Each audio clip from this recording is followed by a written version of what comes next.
믿을 수 없는 선택이었습니다. 미국 해군 최초의 여성 핵잠수함 부함장, 연봉 20만 달러와 최고의 명예를 내려놓고 낯선 한국 땅을 선택한 그녀. 그리고 그 이유는 단 하나였습니다. 그녀가 처음으로 사람 냄새를 느낀 곳이었기 때문이라고 합니다. 태풍 속에서 만난 작은 손길, 말없이 건넨 우산 하나, 김치 담그며 함께 웃던 이름 모를 이웃들. 미국 최고의 군인이 왜 한국 시골 마을에서 김장을 하게 됐을까요? 오늘 그 믿을 수 없는 이야기 시작합니다.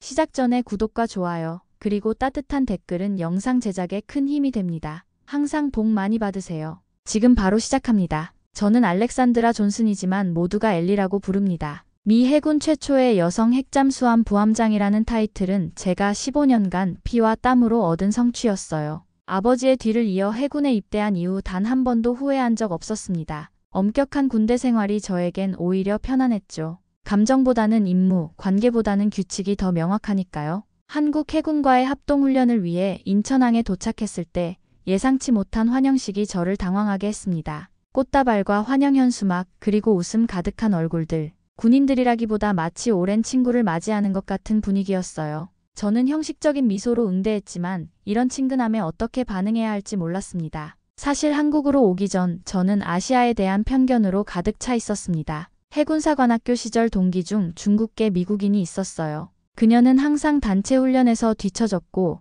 특히 물리적 체력이 요구되는 과제에서 실패했죠. 교관들은 아시아인들은 지휘력이 부족하다며 공개적으로 비난했습니다. 저는 그 말을 그대로 받아들였어요. 그리고 첫 임무에선 일본 해상자위대와 합동훈련을 했을 때도 비슷한 경험이 있었습니다.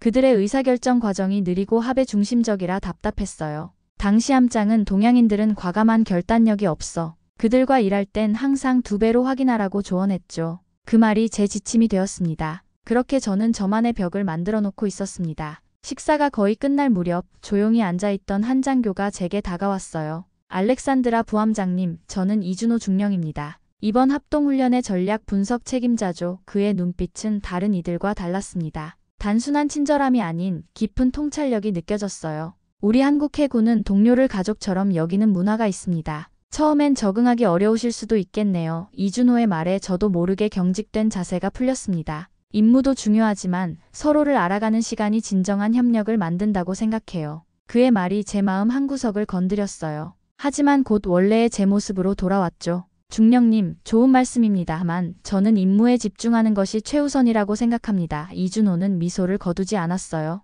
물론이죠. 하지만 가끔은 임무 외에도 중요한 것들이 있다는 걸 기억하셨으면 합니다. 그날 밤 숙소에서 이준호의 말을 곱씹었습니다. 15년 동안 누구도 저에게 그런 말을 한 적이 없었어요. 항상 임무와 성과만이 중요했죠. 그런데 왜 그의 말이 자꾸 맴도는 걸까요? 창밖으로 보이는 낯선 한국의 밤하늘을 바라보며 이번 임무가 그저 평범한 훈련이 아닐지도 모른다는 예감이 들었습니다. 합동훈련 일주일 차, 모든 것이 매뉴얼대로 진행되고 있었습니다. 오늘은 USS 버지니아호가 한국 해군과 함께 대잠수함 작전을 수행하는 날이었어요. 새벽부터 일어나 모든 점검 사항을 3번씩 확인했죠. 완벽함이 제 신조니까요. 승무원들은 제 엄격한 지시에 익숙한 듯 효율적으로 움직였습니다. 모든 시스템 정상 가동 중입니다. 부함장님 기술 장교의 보고에 만족스럽게 고개를 끄덕였어요. 그때 함장님이 다가왔습니다. 알렉산드라, 오늘 한국 측 전략 분석관이 우리 함께 승선할 예정이야. 이준호 중령이 곧 도착할 거야.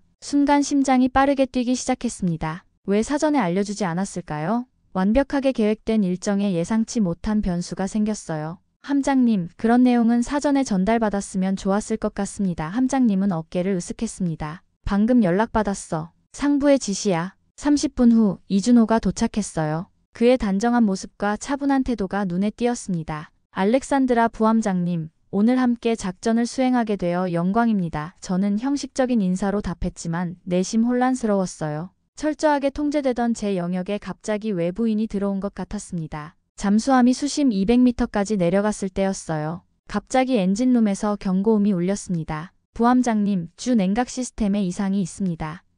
기관실 책임자가 급하게 보고했어요. 저는 즉시 매뉴얼대로 대응했습니다. 보조 냉각 시스템으로 전환하고 엔진 출력 70%로 낮추세요. 그때 이준호가 끼어들었어요. 부함장님, 잠시만요. 보조 시스템으로 전환하기 전에 주 냉각 시스템의 압력 밸브를 확인해 보는 게 어떨까요? 순간 당혹스러웠습니다. 15년 군 생활에서 누구도 제 결정에 의문을 제기한 적이 없었어요. 중령님, 미 해군 매뉴얼은 즉시 보조 시스템으로 전환하도록 규정하고 있습니다. 이준호는 침착하게 말했어요. 알렉산드라 부함장님, 존중합니다만 이 해역은 특수한 조건을 가지고 있습니다. 한국 해군은 이런 상황에서 다른 접근법을 사용해요. 함내 공기가 팽팽해졌습니다. 모든 승무원의 시선이 저희에게 쏠렸어요. 저는 이준호의 제안을 무시하고 싶었지만 그의 확신에 찬 눈빛이 망설이게 했습니다. 함장님이 개입했어요. 알렉산드라, 한번 들어보자. 깊은 한숨을 내쉬며 승낙했습니다. 이준호는 즉시 엔지니어에게 지시했어요. 주 냉각 시스템의 압력 밸브를 점검해보세요. 동해의 수압 변화가 영향을 줄 수 있습니다. 놀랍게도 엔지니어가 밸브를 조정하자 경고음이 멈췄습니다. 밸브 압력 정상화됐습니다. 시스템 안정화 중입니다. 제 얼굴이 화끈거렸어요. 저는 매뉴얼대로 했는데 왜 이준호의 방식이 더 효과적이었을까요? 작전을 무사히 마치고 수면 위로 올라온 후 이준호가 제게 다가왔습니다. 부함장님, 오늘 협조해 주셔서 감사합니다. 저는 고개를 저었어요. 제가 감사해야죠. 중령님 덕분에 불필요한 절차를 피할 수 있었으니까요. 이준호는 미소 지었습니다. 매뉴얼은 중요합니다. 하지만 결국 중요한 건 사람이에요. 기계적인 절차보다 상황에 맞는 판단이 때로는 더 필요합니다. 그의 말이 제 마음 깊은 곳을 흔들었어요. 15년간 절대적으로 믿어왔던 규칙과 매뉴얼의 완벽함에 의문이 생겼습니다. 그날 저녁 숙소로 돌아와 오늘의 일을 되돌아봤어요. 이준호의 유연한 사고방식이 위기를 해결했다는 사실을 인정할 수밖에 없었습니다. 아버지의 목소리가 머릿속에 울려 퍼졌어요. 규칙을 따르는 것이 살아남는 길이다. 그 말만 믿고 살아왔는데 이제 와서 다른 방식이 존재한다니 혼란스러웠습니다. 그러면서 이준호의 말이 자꾸 머릿속을 맴돌았습니다. 결국 중요한 건 사람이에요. 그 말이 무슨 의미일까요? 저는 항상 임무와 목표, 규율만을 중요시했어요. 사람, 감정, 그런 것들은 항상 뒤로 미뤄둔 요소였습니다. 하지만 오늘 처음으로 제 방식이 유일한 정답이 아닐 수도 있다는 생각이 들었어요. 미국으로 돌아온 지 한 달이 지났습니다. 한국에서의 경험은 마치 다른 세계의 일처럼 느껴졌어요. 다시 USS 버지니아호에서 익숙한 일상으로 돌아왔지만 무언가가 달라졌습니다. 제 안에서 조용히 질문이 자라고 있었죠. 매뉴얼과 규칙만으로 충분한 걸까요? 그날은 평범한 훈련 일정이었어요. 잠수함의 수심을 600m까지 내려 극한 압력 테스트를 진행하고 있었습니다. 모든 것이 순조롭게 진행되는 듯했죠. 제가 엔진룸 점검을 위해 이동하던 중이었어요. 갑자기 배가 크게 기울어지며 벽면에 강하게 부딪혔습니다. 날카로운 통증이 왼쪽 어깨를 관통했어요. 브라보 데크에 의료진 지원 요청합니다.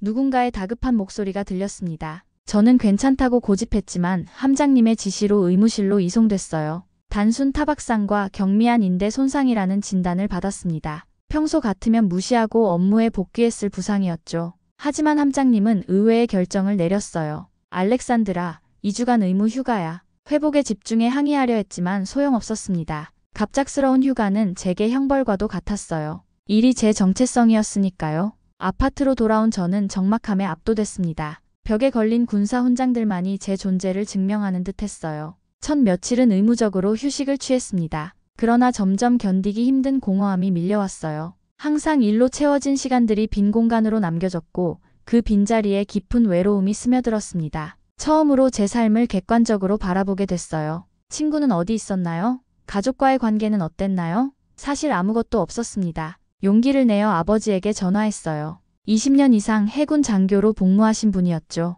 엘리, 부상은 군인의 일부다. 회복해서 더 강해져라. 짧고 건조한 대화가 전부였습니다. 감정적 위로는 없었어요. 그게 우리 가족의 방식이었으니까요. 전화를 끊은 후 더 큰 허무함이 밀려왔습니다. 창가에 앉아 비오는 샌디에이고 항구를 바라보며 생각했어요. 왜 이렇게 공허함을 느끼는 걸까요? 직업적으로는 성공했지만 인간적으로는 너무나 외로웠습니다. 문득 한국에서의 기억이 떠올랐어요. 이준호의 따뜻한 미소, 한국 해군들의 가족 같은 분위기, 그리고 그의 말 결국 중요한 건 사람입니다. 그때 핸드폰에 알림음이 울렸습니다. 이메일이 도착했어요. 발신자를 확인하고 심장이 빠르게 뛰기 시작했습니다. 이준호였어요. 알렉산드라 부함장님, 잘 지내시나요? 한국 해군에서는 모두 안부를 전합니다. 부상 소식을 들었습니다. 괜찮으신지요? 단순한 안부 인사였지만 눈물이 흘러내렸습니다. 얼마나 오랜만에 느껴보는 진심 어린 관심인지 이메일에는 첨부 파일도 있었어요. 한국에서 함께 찍은 사진이었습니다. 웰컴 디너에서의 모습, 합동훈련 중 함께 작전을 수행하는 모습, 그리고 마지막 날 함께 찍은 단체 사진. 제가 실제로 미소 짓고 있는 모습이 낯설게 느껴졌어요. 그 순간 결심했습니다. 더 이상 이렇게 살 수 없었어요. 평생 규칙과 매뉴얼에 따라 살았지만 그 결과는 공허함 뿐이었습니다. 용기를 내어 휴대폰을 들었어요. 해군 인사과에 전화를 걸었습니다. 6개월 장기 휴직을 신청하고 싶습니다. 제 입에서 나온 말이 믿기지 않았어요. 그리고 이준호에게 답장을 보냈습니다. 곧 한국으로 가려고 합니다. 제주도에 있는 해양연구센터에 대해 더 알고 싶어요. 전송 버튼을 누르는 순간 두려움과 설렘이 동시에 밀려왔습니다. 이것이 제 인생에서 처음으로 매뉴얼 없이 내린 결정이었어요. 창밖으로 비가 그치고 햇살이 비치기 시작했습니다. 마치 제 마음의 변화를 반영하는 것 같았어요. 15년 만에 처음으로 내일이 기대되었습니다. 제주도 공항에 내린 순간 따스한 봄바람이 저를 반겼습니다. 한국 방문은 이번이 두 번째였지만 완전히 다른 마음가짐이었어요. 이번엔 제 의지로 온 것이니까요. 휴가복을 입은 제 모습이 거울에 비치자 낯설게 느껴졌습니다. 15년간 군복만 입었던 제게 민간인 옷은 어색했어요. 공항 도착장에서 이준호를 발견했습니다. 군복이 아닌 평범한 셔츠와 청바지 차림이었어요. 민간인 모습의 이준호는 더 자연스럽고 편안해 보였습니다. 엘리, 와줘서 고마워요. 처음으로 제 이름을 불러주는 이준호의 목소리에 마음이 따뜻해졌어요. 그의 미소는 진심이 담겨 있었습니다. 중령님, 아니, 이준호 씨, 초대해줘서 고맙습니다. 저도 모르게 긴장이 풀렸어요. 이준호는 웃으며 말했습니다. 이제 군대 호칭은 잊어도 돼요. 여긴 제주도니까요. 그의 말에 저도 미소 지었습니다. 군인의 정체성을 벗어난다는 건 두렵지만 동시에 해방감도 느껴졌어요. 이준호가 운전하는 차를 타고 제주도의 풍경을 감상했습니다. 푸른 바다와 녹색 오름이 어우러진 아름다운 풍경이었어요. 여기서 무엇을 하고 싶은지 생각해봤나요? 이준호가 물었습니다. 제 대답은 준비되어 있었어요. 해양환경 연구에 관심이 있습니다. 군대에서의 경험을 다른 방식으로 활용하고 싶어요. 이준호는 고개를 끄덕였습니다. 제주해양연구센터를 소개해드릴게요. 제가 은퇴 후 일하고 싶은 곳이기도 해요. 그의 말에 놀랐습니다. 은퇴를 생각하고 있나요?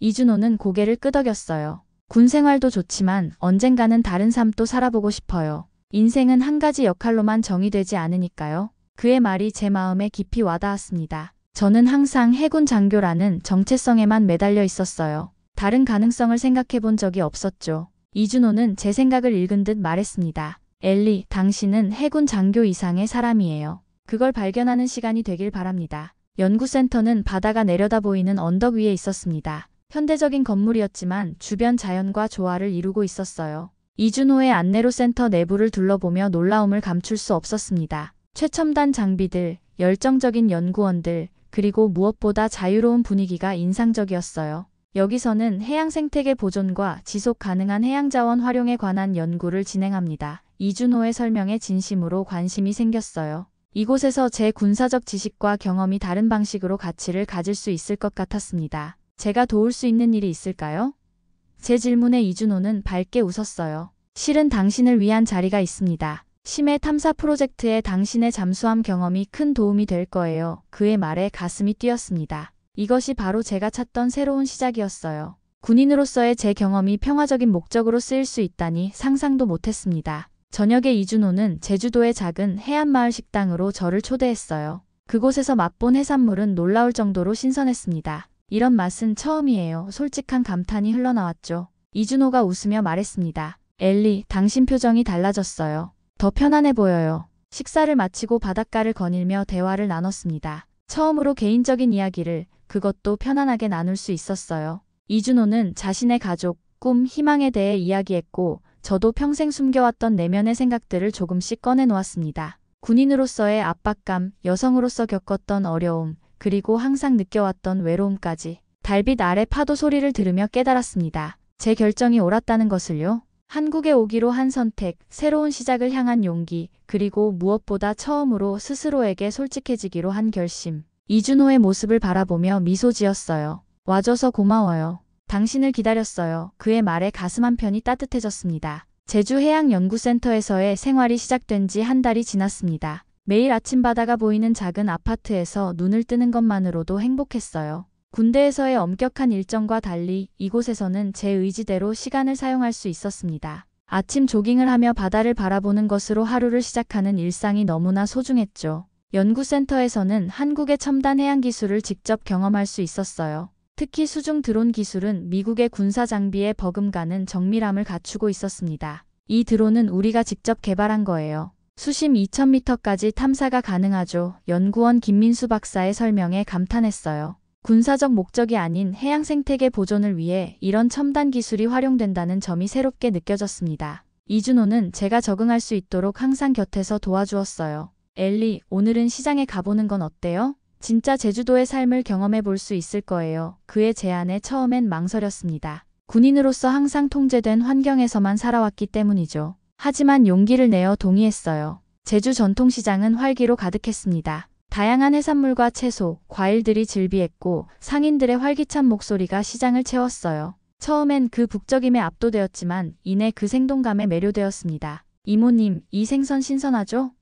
이준호가 자연스럽게 상인과 대화를 나누는 모습이 인상적이었어요. 엘리도 한번 물건을 골라봐요. 이준호의 권유에 용기를 내어 과일 가게 앞에 섰습니다. 서툰 한국어로 귤을 달라고 했어요. 아이고, 외국 손님이네. 하나 더 넣어줄게. 할머니의 친절에 가슴이 따뜻해졌습니다. 미국에서는 경험할 수 없었던 정겨움이었어요. 시장에서 장을 본 후 이준호는 저를 그의 친구들이 모이는 작은 식당으로 데려갔습니다. 그곳에서 처음으로 김치찌개를 직접 끓여보는 경험을 했어요. 이렇게 들어요. 엘리 이준호의 지도에 따라 조심스럽게 양념을 넣었습니다. 완성된 찌개를 먹으며 다 함께 웃고 대화하는 시간이 너무나 행복했어요. 연구센터로 돌아가는 길에 이준호가 물었습니다. 어땠어요, 오늘? 잠시 생각한 후 솔직하게 답했어요. 처음엔 낯설었지만 오랜만에 진짜 살아있다는 느낌이 들었어요. 이준호는 따뜻한 미소를 지었습니다. 엘리가 조금씩 변하고 있네요. 좋은 변화예요. 다음날 연구센터에서는 김밥 만들기 행사가 있었습니다. 연구원들과 함께하는 원래 활동이었어요. 처음으로 도전하는 김밥 만들기, 어설프게 김 위에 밥을 펴자 모양이 엉망이 되었습니다. 앗, 망했네요. 당황했지만 주변에서 웃음이 터져나왔어요. 첫 시도치고는 훌륭해요. 엘리 씨 연구원들의 격려에 함께 웃을 수 있었습니다. 놀랍게도 그 실패한 김밥이 제게는 값진 경험이 되었어요. 실수해도 괜찮다는 것, 완벽하지 않아도 받아들여진다는 것 군 생활에서는 상상할 수 없었던 깨달음이었습니다. 다시 도전한 두 번째 김밥은 조금 나아졌어요. 연구원들과 함께 나눠 먹으며 느낀 소속감은 처음 경험하는 따뜻함이었습니다. 주말에는 이준호의 제안으로 해안 정화 활동에 참여했어요. 지역 주민들과 함께 쓰레기를 줍고 해변을 청소하는 단순한 일이었지만 공동체의 일원으로 인정받는 느낌이 들었습니다. 엘리 씨, 다음 주에도 와요. 주민들의 진심 어린 초대에 깊은 감동을 받았어요. 밤하늘의 별을 바라보며 이준호에게 말했습니다. 이렇게 살아본 적이 없어요. 사람들과 연결되는 느낌, 공동체의 일부가 되는 경험 모두 처음이에요. 이준호는 고개를 끄덕였어요. 엘리, 인간은 혼자 살 수 없어요. 우리는 서로에게 의지하며 살아가는 존재니까요. 그 순간 제가 평생 놓치고 있던 것이 무엇인지 깨달았습니다. 제주도에서의 평화로운 일상이 계속되던 어느 날이었습니다. 아침부터 하늘이 심상치 않았어요. 기상청에서는 강력한 태풍이 제주도를 향해 오고 있다는 경보를 발령했습니다. 연구센터는 즉시 비상대기체제로 전환했죠. 모든 수중 탐사 장비를 안전지대로 이동시켜주세요. 센터장의 지시에 모두가 신속하게 움직였어요. 태풍 대비는 익숙했습니다. 해군에서 수많은 위기 상황을 겪었으니까요. 하지만 이번엔 달랐어요. 제 책임은 장비나 임무가 아닌 사람들의 안전이었습니다. 동부 지역 주민들이 대피소로 이동 중인데 도움이 필요하다고 합니다. 이준호의 말에 즉시 함께 자에 올랐어요. 해안가 마을에 도착하자 상황은 심각했습니다. 거센 바람이 나무를 흔들고 파도는 점점 높아지고 있었어요. 마을 주민들은 서둘러 짐을 싸고 있었습니다. 할머니, 빨리 대피소로 가셔야 해요. 이준호가 한 노인의 짐을 들어주며 말했죠. 저도 곁에서 도왔어요. 군대에서 배운 위기 대응 능력이 이런 곳에서 쓰일 줄은 몰랐습니다. 엘리, 저 집에 아직 사람이 있어요. 이준호의 외침에 바로 달려갔습니다. 작은 집안에는 거동이 불편한 할아버지와 어린 손녀가 있었어요. 괜찮으세요? 지금 대피해야 합니다. 제가 손녀를 안고 이준호가 할아버지를 부축하며 대피소로 향했습니다. 빗줄기가 점점 거세지고 바람도 강해졌어요. 대피소로 가는 길에 갑자기 큰 나뭇가지가 떨어졌습니다. 반사적으로 어린 손녀를 감싸며 몸을 피했지만 나뭇가지가 제 다리를 스쳤어요. 날카로운 통증이 느껴졌지만 아랑곳하지 않고 계속 이동했습니다. 마침내 대피소에 도착했을 때 모든 주민이 안전하게 모인 것을 확인할 수 있었어요. 엘리, 다리에서 피가 나요. 이준호가 놀라며 말했습니다. 그제야 바지가 찢어지고 상처가 나 있는 것을 알았어요. 이준호는 즉시 응급처치를 시작했습니다. 그의 손길은 놀라울 정도로 능숙했어요. 의무병 교육을 받았어요. 걱정 마세요. 그의 말에 안심했습니다. 태풍은 밤새 제주도를 강타했어요. 대피소에서 모두가 불안한 밤을 보냈지만 주민들은 서로를 위로하고 격려했습니다. 제가 다친 것을 알고 여러 할머니들이 찾아와 걱정해 주셨어요. 아가씨, 많이 아파? 우리 집에 좋은 약초가 있는데. 낯선 이에게 보여주는 따뜻한 관심에 마음이 뭉클했습니다. 이준호는 계속 제 곁을 지켰어요. 괜찮아요? 그의 걱정 어린 눈빛에 처음으로 솔직한 감정을 표현할 수 있었습니다. 사실 조금 무서웠어요. 하지만 이상하게도 혼자가 아니라는 느낌이 들었죠. 이준호는 미소 지었어요. 그게 바로 공동체예요. 혼자서 강한 게 아니라 함께할 때 진짜 강해지는 거죠. 그의 말이 제 마음을 뒤흔들었습니다. 군 생활에서는 항상 개인의 강인함과 독립성을 강조했어요. 약점을 보이는 것은 실패로 여겨졌죠. 하지만 이준호의 말은 다른 관점을 제시했습니다. 함께하는 강함, 의지하고 의지받는 용기 이런 개념이 제게는 새로웠어요. 태풍이 지나간 후 마을은 큰 피해를 입었습니다. 집들이 무너지고 도로가 유실됐어요. 하지만 주민들은 주저없이 복구 작업에 나섰습니다. 저도 이준호와 함께 참여했어요. 다리 상처가 아직 아팠지만 그것보다 중요한 것이 있다고 느꼈습니다. 공동체를 위해 힘을 보태는 일이었죠. 엘리, 무리하지 마세요. 이준호의 걱정에도 불구하고 계속 일했습니다. 무너진 담장을 복구하고 쓰러진 나무를 치우며 흙더미를 나르는 작업 군대에서의 체력 훈련이 여기서 빛을 발했어요. 하지만 가장 큰 차이점은 제 마음가짐이었습니다. 이건 단순한 임무가 아니라 제가 속한 공동체를 위한 일이었으니까요. 저녁이 되자 주민들이 모여 간단한 식사를 나눴습니다. 각자 집에서 가져온 음식들로 한 상을 차렸어요. 엘리 씨, 이것 좀 드세요. 힘나요. 할머니 한 분이 건네주신 음식을 받으며 감사함을 느꼈습니다. 이런 따뜻한 나눔을 경험한 적이 없었어요. 미국에서의 제 삶은 얼마나 고립되어 있었는지 새삼 깨달았습니다. 엘리, 무슨 생각해요?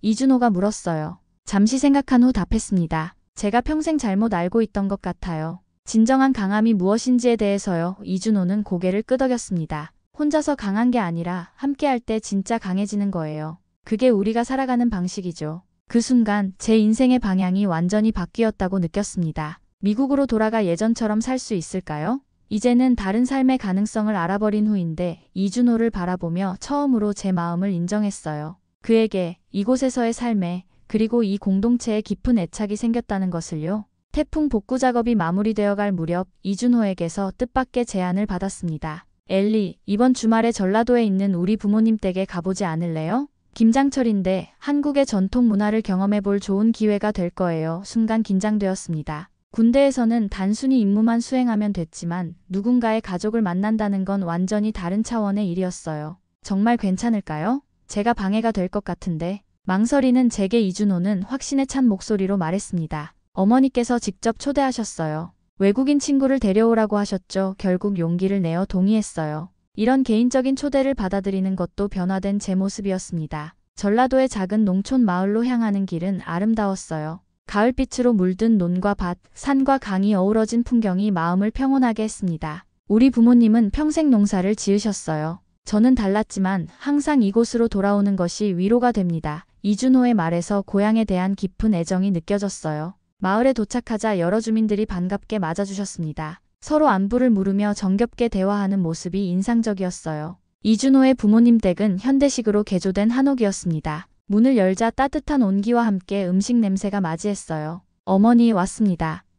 이준호의 목소리가 한층 밝아졌습니다. 아이고, 우리 아들 왔구나. 이준호의 어머니는 환한 미소로 우리를 맞아주셨어요. 그리고 곧바로 저를 바라보셨습니다. 이분이 미국에서 온 엘리 씨구나. 어서 와요. 딸이라는 단어가 제 가슴을 따뜻하게 했습니다. 어머니의 포옹은 제가 오랫동안 그리워했던 것이었어요. 집안은 이미 김장 준비로 분주했습니다. 마당에는 커다란 양배추 같은 배추들이 놓여 있었고 부엌에서는 여러 재료들이 준비되고 있었어요. 이게 다 뭐예요?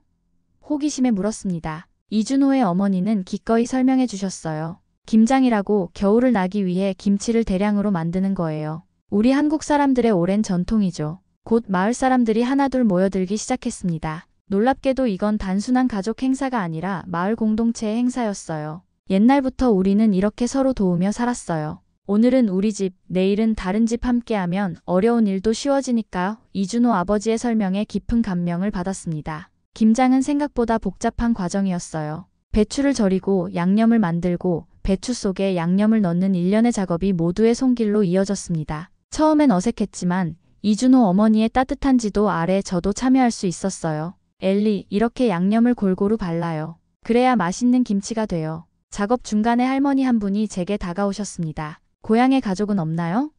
갑작스러운 질문에 잠시 말을 잃었어요. 아버지가 계시지만 자주 연락하지는 않아요. 할머니는 이해한다는 듯 고개를 끄덕이셨습니다. 가족이 멀리 있으면 마음이 허전하지. 여기서는 우리가 가족이야. 그 말에 눈시울이 뜨거워졌어요. 점심시간이 되자 모두가 마당에 큰 상을 펴고 함께 식사를 했습니다. 방금 담근 김치와 각자 집에서 가져온 반찬들, 따뜻한 밥과 국, 소박하지만 풍성한 식탁이었어요. 건배를 하고 서로의 건강과 행복을 비는 모습에서 공동체의 진정한 의미를 느꼈습니다. 식사 후 여러 할머니들과 함께 김치를 담그면서 제 인생 이야기를 나누게 됐어요. 군 생활, 잠수함에서의 경험, 그리고 한국에 오게 된 이야기까지. 놀랍게도 저는 이 낯선 할머니들에게 제 진심을 털어놓고 있었습니다. 평생 감추고 살았던 제 이야기를요. 참 대단한 일을 했구나. 하지만 이제는 여기서 행복을 찾았으면 좋겠어. 한 할머니의 말씀에 모두가 동의하듯 고개를 끄덕였어요. 또 다른 할머니는 제 손을 꼭 잡으셨습니다.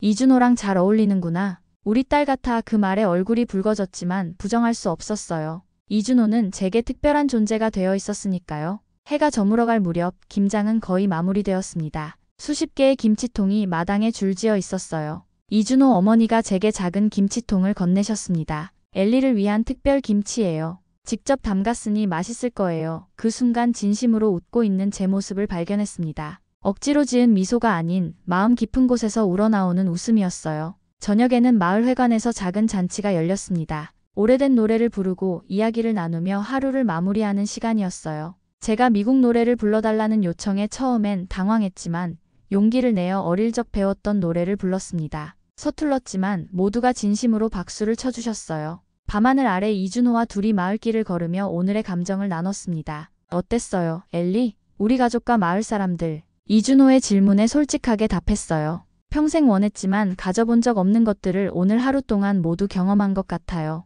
가족의 따뜻함, 공동체의 유대감, 이런 게 진짜 삶인 것 같아요. 이준호가 제 손을 잡았습니다. 그 온기가 제 마음 깊은 곳까지 전해졌어요. 엘리, 당신은 이제 우리의 일원이에요. 여기가 당신의 두 번째 고향이 될 수 있어요. 그 말에 확신했습니다. 제가 찾던 곳, 제가 속하길 원했던 곳은 바로 여기였어요. 한국의 이 작은 마을, 이 따뜻한 사람들 사이였습니다. 제주도로 돌아온 뒤 제 마음은 이미 결정을 내렸습니다. 미국 해군에서의 경력, 15년간 쌓아온 성과와 직위, 그것들을 뒤로하고 새로운 삶을 시작하기로 했어요. 인사과에 전화를 걸어 사직서를 제출했습니다. 정말 그만두시는 겁니까? 알렉산드라 부함장님? 담당자의 놀란 목소리가 들렸어요. 네, 확실합니다. 제 인생에서 가장 확신에 찬 결정입니다. 이준호에게 이 소식을 전했을 때 그는 놀라움과 기쁨이 섞인 표정을 지었어요. 정말 여기서 새 삶을 시작하고 싶은 거예요? 확신에 찬 목소리로 대답했습니다. 네, 처음으로 제가 진정 원하는 것을 선택했어요. 이곳에서 당신과 함께 의미 있는 일을 하며 살고 싶습니다. 그날 밤 해변가에서 이준호와 깊은 대화를 나눴어요. 미래에 대한 꿈과 계획, 두려움과 희망까지 처음으로 모든 감정을 솔직하게 나눌 수 있었습니다. 엘리, 제주도에서 해양환경보호회사를 함께 차리는 건 어떨까요? 우리의 군사적 지식과 경험을 평화로운 목적으로 활용할 수 있을 것 같아요. 이준호의 제안은 제가 막연히 꿈꿔왔던 것과 딱 맞았습니다. 핵잠수함 부함장으로서의 경험, 해양 환경에 대한 지식, 그리고 위기 관리 능력, 이 모든 것을 지구를 위한 일에 사용할 수 있다니 얼마나 멋진 일인가요? 정말 좋은 생각이에요. 이준호, 함께하고 싶어요. 6개월 후 블루 호라이즌이라는 해양 환경 보호 회사를 설립했습니다. 처음엔 작은 사무실에서 시작했지만 우리의 열정과 전문성이 빛을 발했어요. 제주도 주변 바다의 오염 상태를 모니터링하고 수중 드론을 활용한 해양 생태계 연구, 그리고 지역 학교와 연계한 환경 교육 프로그램까지 매일이 새로운 도전이었지만 그 어느 때보다 보람 있었습니다. 회사가 점차 성장하면서 저희의 관계도 깊어졌어요. 언젠가 이준호가 제주도의 오름에서 일몰을 보며 청혼했습니다. 엘리, 당신은 제 인생의 폭풍처럼 들이닥쳐서 모든 것을 바꿔놓았어요. 함께 인생의 항해를 계속하고 싶습니다. 결혼해 주시겠어요? 눈물이 흘러내렸어요. 평생 기다려온 질문이라는 것을 깨달았습니다. 결혼식은 제주도의 작은 교회에서 열렸습니다. 이준호의 가족들과 마을 사람들, 그리고 연구센터의 동료들이 모두 모였어요. 놀랍게도 제 아버지도 참석했습니다. 처음에는 제 결정을 이해하지 못했지만 직접 와서 보니 달라진 제 모습에 놀라셨어요. 엘리, 네가 이렇게 행복한 모습은 처음 본다. 아버지의 짧은 한마디가 큰 위로가 되었습니다. 결혼 후 저희는 바다가 보이는 작은 집을 마련했어요. 아침마다 일출을 보며 하루를 시작하고 저녁에는 서로의 하루를 나누는 평화로운 일상이 너무나 소중했습니다. 때로는 미국에서의 생활이 마치 다른 사람의 이야기처럼 느껴지기도 했어요. 그때의 저와 지금의 저는 완전히 다른 사람이니까요. 회사는 계속 성장했고 저희의 환경보호 활동은 점차 인정받기 시작했습니다. 특히 한국 정부로부터 해양환경보존 공로로 표창을 받았을 때는 정말 자랑스러웠어요. 수상식 날, 낯선 무대 위에 서서 박수를 받는 순간 가슴 깊은 곳에서 울컥하는 감정이 올라왔습니다. 제복 대신 연구복을 입고 명령 대신 사람들과 어깨를 나란히 했던 지난 시간을 떠올리며 군에서 받았던 어떤 훈장보다 더 묵직하고 따뜻한 이상의 의미를 느꼈습니다. 누군가의 생명을 지키는 군인이었던 제가 이제는 지구를 지키는 연구자로서 새로운 훈장을 받은 듯했죠. 결혼 1주년이 되던 날, 이준호와 함께 제주도의 한 절벽 위에 앉아 석양을 바라보고 있었습니다. 바다는 금빛으로 물들어 있었고 멀리서 돌고래떼가 뛰어오르는 모습이 보였어요. 이준호가 제 손을 꼭 잡으며 말했습니다. 엘리, 후회 없어요? 잠시 생각에 잠겼어요. 미 해군 최초의 여성 핵잠수함 부함장이라는 타이틀, 군에서의 경력, 그리고 미국에서의 삶 모두 뒤로하고 온 결정이었습니다. 하지만 한순간도 후회한 적이 없었어요. 전혀요. 이제 하늘 아래 바다가 아닌 함께 발을 딛고 살아갈 땅 위에서 당신과 함께하는 이 삶이 제가 찾던 진정한 행복이에요.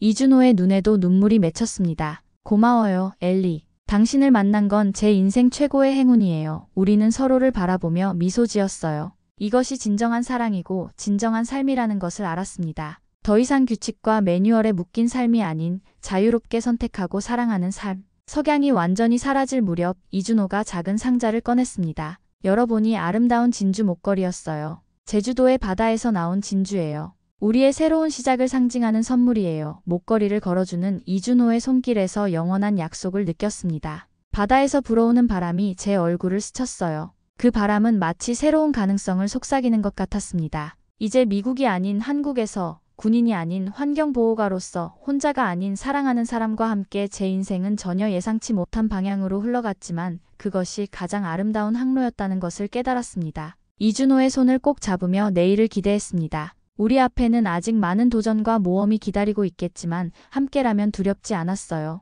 바다가 우리의 첫 만남을 이어줬듯이 이제 우리는 같은 땅을 밟으며 함께 걸어갈 준비가 되어 있었습니다. 다른 언어, 다른 문화, 다른 배경을 가졌지만 우리를 이어주는 사랑의 언어는 국경을 초월했으니까요. 오늘 사연은 어떠셨나요? 전투기보다 잠수함보다 더 깊고 단단한 삶의 무게를 배운 곳 바로 한국이었습니다. 고요한 한옥에서 마신 차 한 잔, 김치에 묻은 아주머니 손의 주름, 그리고 함께 웃고 울어준 이웃들. 그녀는 말합니다. 이제야 진짜 내가 누군지 알 것 같아요. 우리가 당연하게 여긴 것들이 누군가에겐 인생을 바꾸는 기적이 됩니다. 이 영상이 마음에 와닿으셨다면 구독과 좋아요, 그리고 여러분의 생각을 댓글로 남겨주세요.